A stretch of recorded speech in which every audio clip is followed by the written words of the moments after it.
There is a quiet, piercing, irreversible moment that happens in almost every adult life. It doesn't happen on a stage. There are no dramatic movie soundtracks playing in the background. There is no crowd standing around to witness it. It usually happens at 2 or 3 in the morning when you are staring up at the ceiling fan in a dark bedroom, completely alone with your own thoughts. It's the exact second you finally realize nobody is coming to save you. Nobody is staying up late at night worrying about your broken heart. Nobody is losing sleep over your unpaid bills, your stalled career, or that heavy ache sitting in the center of your chest. And for a minute, that realization feels like ice water hitting your veins. It feels cold. It feels terrifying. It feels like the loneliest truth in the entire universe, because from the time we are small kids watching Saturday morning cartoons, we are subtly brainwashed into believing in the rescue fantasy. We are taught that if we just hurt enough, if we suffer loudly enough, if we explain our pain in just the right words, someone will eventually ride in, hold our hand, validate our struggle, and fix everything that's broken. So we wait.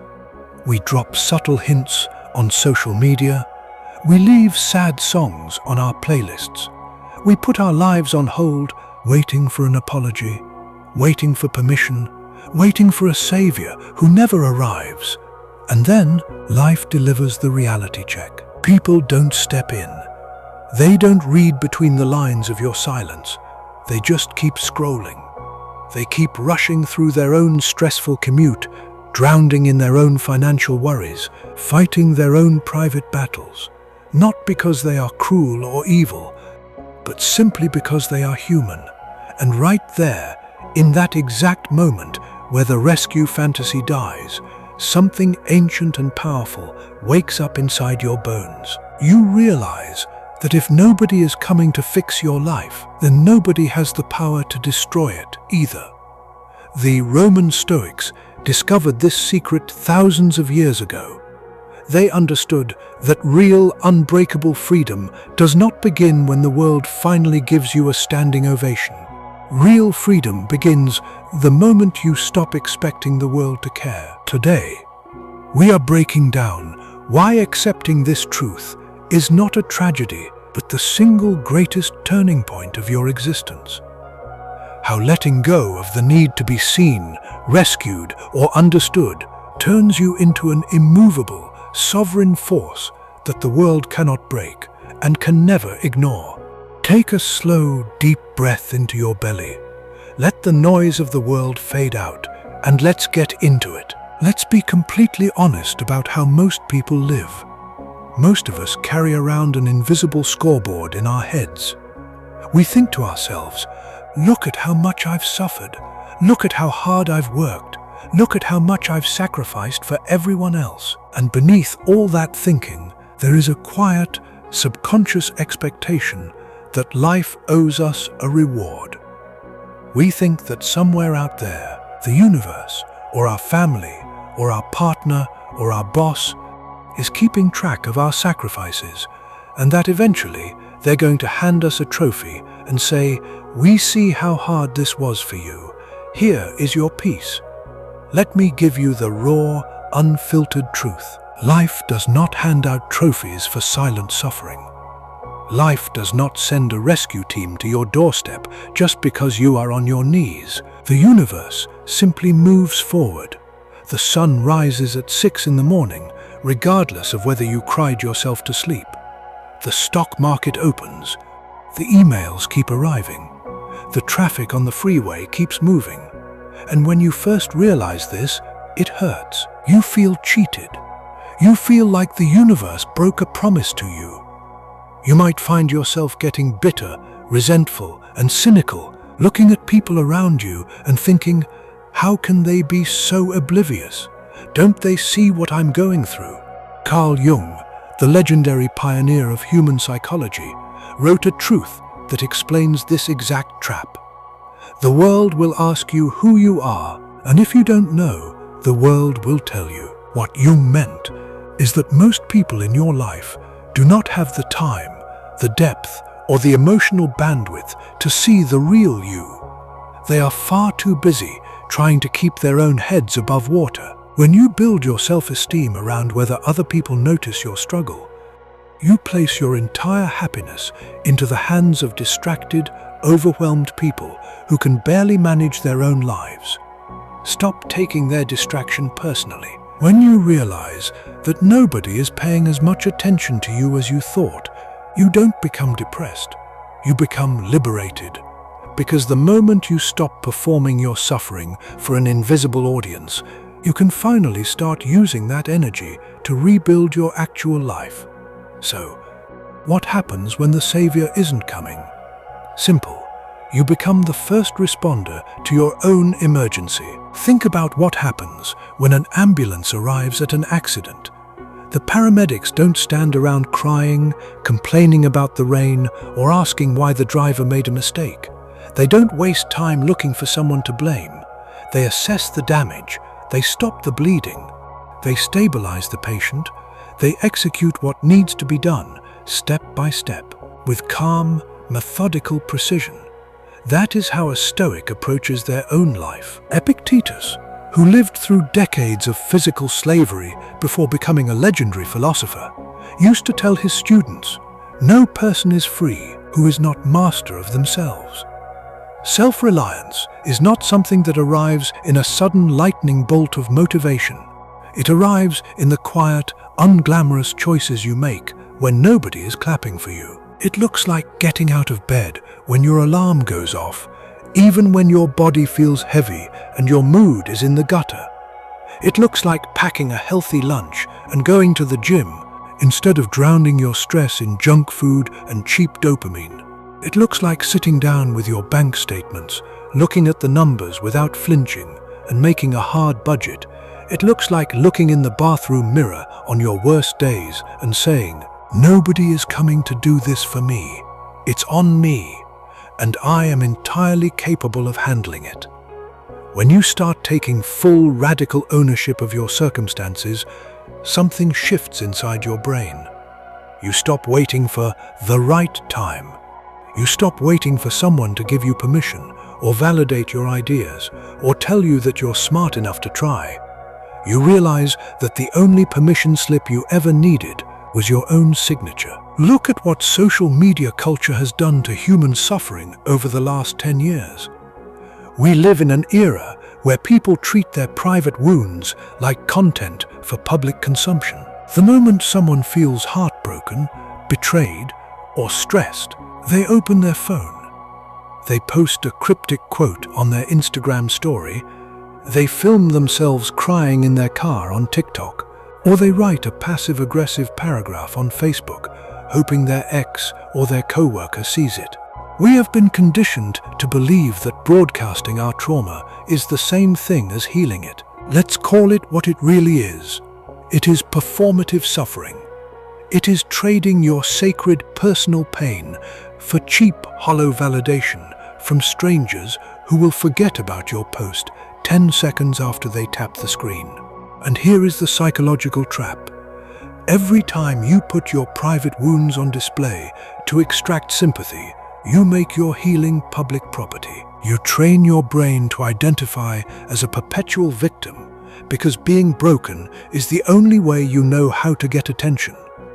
The ancient Stoics practiced the exact opposite discipline. Marcus Aurelius wrote in his private journals, "Be like the cliff, against which the waves continually break, but it stands firm and tames the fury of the water around it." Marcus wasn't telling you to bottle up your emotions or pretend you don't feel pain. He was warning you against turning your inner life into a circus. Real strength is quiet. Real healing happens in the dark, behind closed doors, where you sit with your grief, feel the weight of it, learn the lesson it came to teach you, and integrate it into your character without needing a single spectator. Some chapters of your story are meant to belong only to you. When you stop advertising your pain, you stop attracting predators who prey on vulnerability, and you start building a quiet, mysterious dignity that people instinctively revere. Let's talk about the sharp sting of being rejected or misunderstood. You poured your heart into a relationship, and they walked away without a second thought. You gave 5 years of loyal service to a company, and they laid you off in a 2-minute Zoom call. You shared your biggest, most ambitious dream with close friends, and they laughed, rolled their eyes, or changed the subject. In those moments, your ego screams. You feel discarded, overlooked, and insignificant. You tell yourself, if only I was funnier, if only I was richer, if only I worked harder, they would have valued me. Stop that. You were not rejected because you lack value. You were rejected because you were trying to sell diamonds to people who only know how to trade in plastic. The world, for the most part, moves at a very shallow, fast-paced frequency. Most people only understand things that are easy to label, easy to use, and easy to control. When you show up with genuine depth, strict boundaries, and an uncompromising sense of purpose, you become inconvenient to people who prefer shallow waters. Your depth makes their apathy uncomfortable. Your quiet discipline exposes their lack of self-control. Seneca, who was exiled to a rocky island for years on false political charges, wrote, "A great mind becomes conscious of its own greatness only when it ceases to compare itself with inferior things." Every single door that slammed in your face was not an insult, it was a divine eviction notice. It was reality grabbing you by the shoulders and telling you, stop begging for scraps at a table that doesn't nourish you. Go build your own kingdom. When someone overlooks you, do not waste a single second trying to change their mind. Smile, step back, and thank them for giving you your time and your energy back. Why are so many people terrified of being left alone? Because the modern world has convinced us that silence is a defect. We fill every single gap in our day with noise. We listen to podcasts at double speed while brushing our teeth. We blast music in the car. We keep the TV running in the living room just so the house doesn't feel empty. We run from solitude because in solitude there is nowhere to hide. When you are alone in a quiet room with no phone, no television, and no distractions, the mask comes completely off. You have to face the unhealed mistakes, the broken promises, the deep insecurities, and the uncomfortable truths you've been running from for years. Most people would rather stay in toxic relationships and dead-end jobs than spend one weekend alone facing themselves. The Stoics looked at solitude through a completely different lens. Marcus Aurelius wrote, "Nowhere can man find a quieter or more untroubled retreat than in his own soul." Solitude is not a prison sentence. It is the holy forge where your true character is hammered into shape. In solitude, you find out what you actually believe when nobody is telling you what to think. You find out what you actually enjoy when nobody is watching what you post. You learn to separate your own intuition from the loud, neurotic anxieties of the crowd. When you learn to sit peacefully in an empty room, look your fears in the eye, and make peace with your own mind, you become virtually invincible. Because a person who is completely at home in their own company can never be manipulated with the threat of rejection. There comes a turning point in every powerful transformation where you have to let your former self die. Think about the person you used to be, the version of you who apologized every time you set a basic boundary. The version of you who stayed up until 2 in the morning, arguing in the group chat, trying to convince people that your life choices were valid. The version of you who smiled through disrespect just to keep the peace. That old identity was formed during survival mode. It was the armor you built when you were young, scared, and trying to stay safe in an unpredictable world. Oh, you don't need to hate that old version of yourself. That version fought hard to keep you alive. Give that version a nod of gratitude, and then let it go. Carl Jung once said, "We cannot change anything until we accept it. Condemnation does not liberate, it oppresses. You cannot step into the next chapter of your life while dragging the corpse of your old, people-pleasing identity behind you. When you start letting that old identity fall away, people around you will notice. Some of them will say, "You've changed. You seem colder. You aren't as much fun as you used to be." Do you know what they are really saying? They are saying, "You are no longer convenient for me. I can no longer use you as an emotional trash can, and I can no longer predict your reactions." Let them be uncomfortable. You are not required to set yourself on fire just to keep other people warm. You are allowed to outgrow old friendships.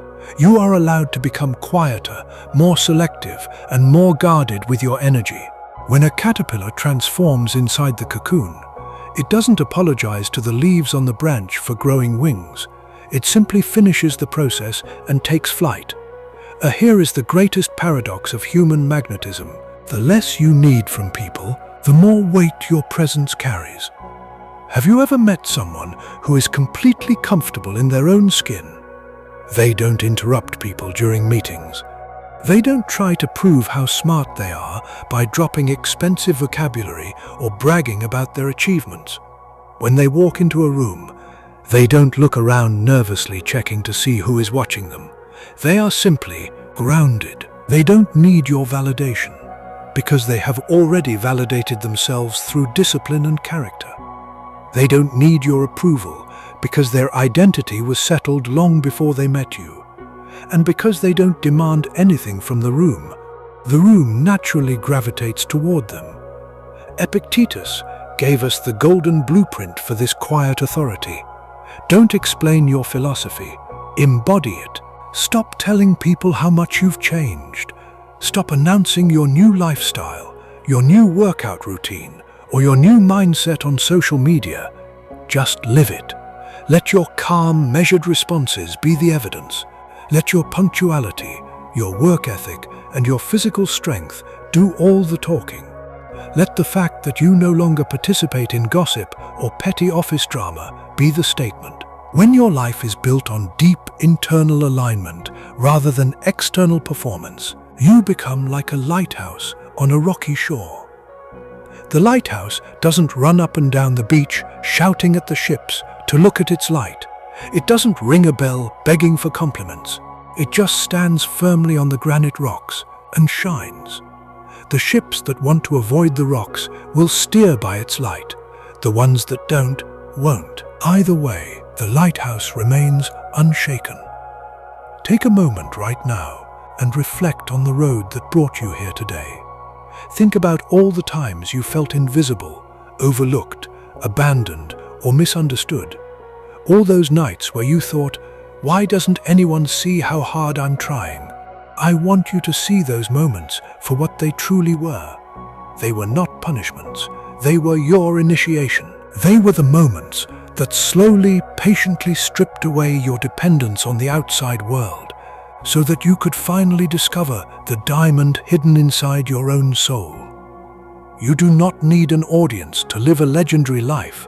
You do not need a cheerleading squad to do honorable, disciplined work. And you do not need the world's permission to be strong. Starting today, exhale the need to be rescued. Put down the exhausting performance. Take full command of your daily actions. Guard your peace like the sacred treasure it is, and build a life so solid, so purposeful, and so grounded that no storm can ever knock you off your foundation. Nobody is coming to save you. And that, my friend, is the greatest news you will ever hear, because it means the power was yours all along. If you are ready to stop waiting for rescue and step into your full sovereign power, drop a comment below saying, "I am my own foundation." If this message resonated with your spirit today, make sure to hit that like button, subscribe to the channel, and share this video with someone who needs to be reminded of their own inner strength. Thank you for being here. Keep your mind calm, hold your standards high, and stay sovereign.